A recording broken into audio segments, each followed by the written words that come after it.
నీ రాజకీయం అంతిమ దశలో ఉంది. సిగ్గుమాల్లోడా నీది నోరేనా అంటూ సర్వేపల్లి ఎమ్మెల్యే సోమిరెడ్డి చంద్రమోహన్ రెడ్డిపై మాజీ మంత్రి కాకాని గోవర్ధన్ రెడ్డి ధ్వజమెత్తారు. నెల్లూరు జిల్లా వైసీపీ కార్యాలయంలో మీడియా సమావేశంలో మాట్లాడారు. నాపై చేసే ఆరోపణలు నిర్ధారించే దమ్ము ధైర్యం ఉందా అని ప్రశ్నించారు. ఈ బెదిరింపులు అక్రమ అరెస్టులకు భయపడేది లేదని స్పష్టం చేశారు. నీ అల్లీపురం ఇంట్లో జరిగే లావాదేవీలన్నీ బయట పెడతారని హెచ్చరించారు. మనం ఇట్లా మాట్లాడితే మన నోట్లో ఎవడన్నా ఊస్తాడేమో అనేటువంటి సిగ్గు కూడా లేకుండా విచ్చలవిడిగా చివరికి చంద్రబాబు నాయుడు దగ్గరైనా తీర్చుకుంటాను అని నేనేదో కొన్ని కాగితాలు చూపిస్తే ఆధారాలతో సహా ఆయనకి అబ్బిన కాగితం తెప్పించాను. నేను కాగితాన్ని ఏం చెప్పాడు ఏంటనేది ఈరోజు ఒక్కసారి ఆలోచన చేయాల్సింది ఏమిటంటే ప్రభుత్వం ఎవరి చేతిలో ఉంది? తెలుగుదేశం పార్టీ చేతిలో ఉంది. నువ్వు అనేక సందర్భాల్లో నా మీద అనేక రకాలైనటువంటి ఆరోపణలు చేసావు. ఎన్నికలకు ముందు చేసావు, తర్వాత చేసావు.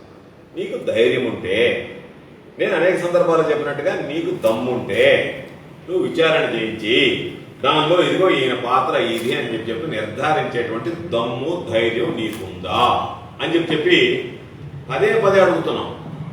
ఏ ఒక్క సందర్భంలో కూడా ఇదిగో ఇది ధైర్యంగా నేను దీనిలో గోవర్ధన్ రెడ్డి పాత్ర ఉంది అని చెప్పి చెప్పగలిగాను అంటే అది ఎక్కడ కనిపించడం వల్ల శూన్యం.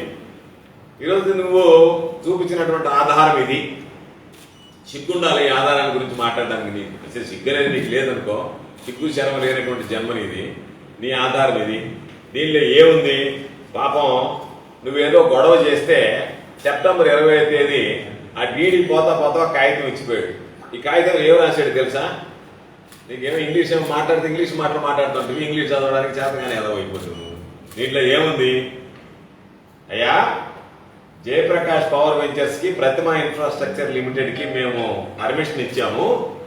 ఆ ఇచ్చినటువంటి పర్మిషన్ లో అక్కడ ఊర్లో ఉండేటువంటి సురేష్ కుమార్ రెడ్డి కూడా కలిపి ఎక్స్ట్రాగా ఎత్తారంట. అంటే ఇచ్చింది ఒప్పుకుంటున్నారు, మేము పర్మిషన్ ఇచ్చాము, వాళ్ళు ఎక్సెస్ ఎత్తారు. ఆ ఎక్సెస్ ఎత్తిన దాంట్లో వైఎస్ఆర్ కాంగ్రెస్ పార్టీకి సంబంధించినటువంటి నాయకులు కాబట్టి ఆయన పేరు జోడించి ఆయనకి ఇచ్చాడు. ఈయనేం చెప్తున్నాడు? దాంతోపాటు గోవర్ధన్ రెడ్డి పేరు కూడా జోడించడం లేదు ఏమని అడుగుతున్నాడు. అసలు ఇది ఇచ్చినప్పుడు మామూలుగా వెంటనే ఇది హైకోర్టులో వేస్తే ఫస్ట్ డీడీ సస్పెండ్ అయిపోతాడు, పాత డీడీ. ఎందుకు? ఏ రోజు వైఎస్ఆర్సీపీ గవర్నమెంట్ లో ఒక జీవో ఇచ్చారు, దాంట్లో ఏముంది? ఏ రోజు ఎవరు ఎంత ఎత్తారనేటువంటిది సాయంకాలానికి నువ్వు నోటిఫై చేసి లెక్క ఇవ్వాలా అని. ఎప్పుడెప్పుడుదో చేసి వాళ్ళకి పర్మిషన్ ఇచ్చామని చెప్తున్నాడు. పర్మిషన్ ఉంది కానీ ఇల్లీగల్ గా ఎత్తారు. ఇల్లీగల్ గా వీళ్ళతో పాటు వీళ్ళతో కలిసి పలానా ఆయన ఎత్తాడు అని చెప్పి కాంట్రాక్ట్ ఒకటి ఇచ్చిన తర్వాత ఆయన దగ్గర ఎవరు ఎత్తే ఉంది? కాంట్రాక్ట్ కంపెనీ కదా బాధ్యత. సిగ్గు లేకుండా ఈ పేపర్ ఒకటి చూపించి ఆయన ఆధారాలతో సహా బయటపడ్డాడు. ఈ పేపర్ నీ దగ్గర ఉండేది సిగ్గుమాలనోడా, నీ పేపర్ చూపించిన పేపర్ ఇది. ఏముంది దీంట్లో? కోర్టుకు పోతే వాడు ఉద్యోగం బాధ్యత.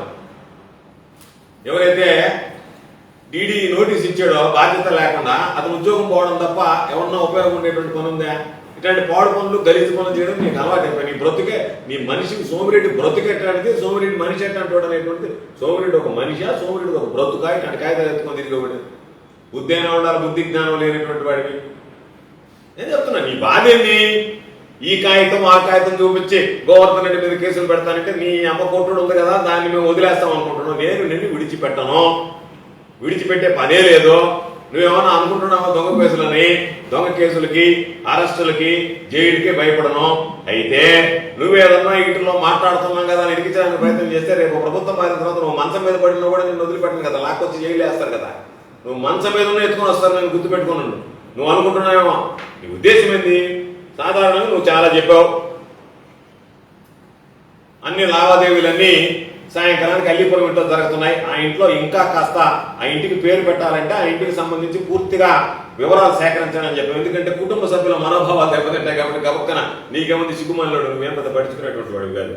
కానీ ఇంట్లో ఉండేవాడు బాధపడతారు కాబట్టి ఆ ఇంట్లో పూర్తి విషయాలు కనుక్కున్న తర్వాత దానికి ఏం పేరు పెట్టాలనేటువంటి దాని మీద ఆ ఇంటికి కూడా పాపం సోమిరెడ్డి అల్లీపురం ఇంటికి కూడా ఒక పేరు పెట్టడానికి ఒక అవకాశం నేను అనేక సందర్భాల్లో చెప్పాను. నువ్వేం చెప్పావు? గత ప్రభుత్వంలో ఈరోజు మరలా చెప్తున్నా, నీకు గుర్తు చేస్తున్నా, అయ్యా గోవర్ధన్ రెడ్డి భూములకు సంబంధించి రకరకాలైనటువంటివి చేశానంటే భూములకు సంబంధించి ఏం జరిగింది దాని మీద విచారణ చేయి. ఇరిగేషన్కి సంబంధించి వాళ్ళేదో కలిసినట్టుకుంటారు, సర్దుకున్నట్టుకుండవు.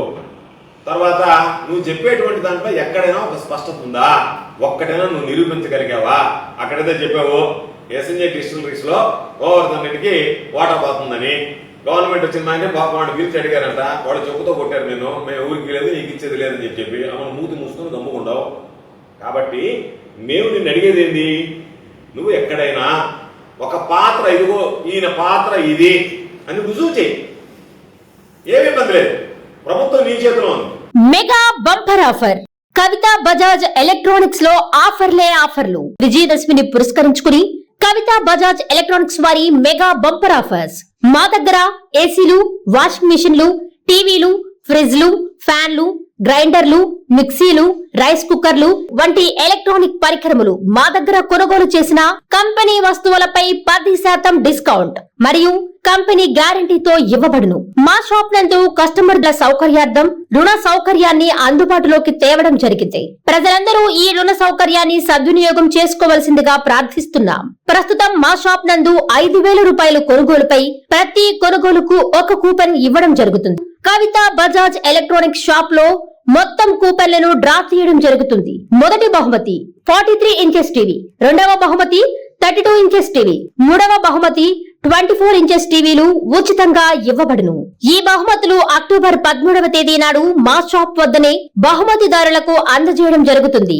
సంప్రదించు ఫోన్ నంబర్లు 8639436276 మరియు 9959954018. ఇట్లు Kavitha Bajaj electronics near star theatre, కొత్త కాలువ, నారాయణరెడ్డిపేట,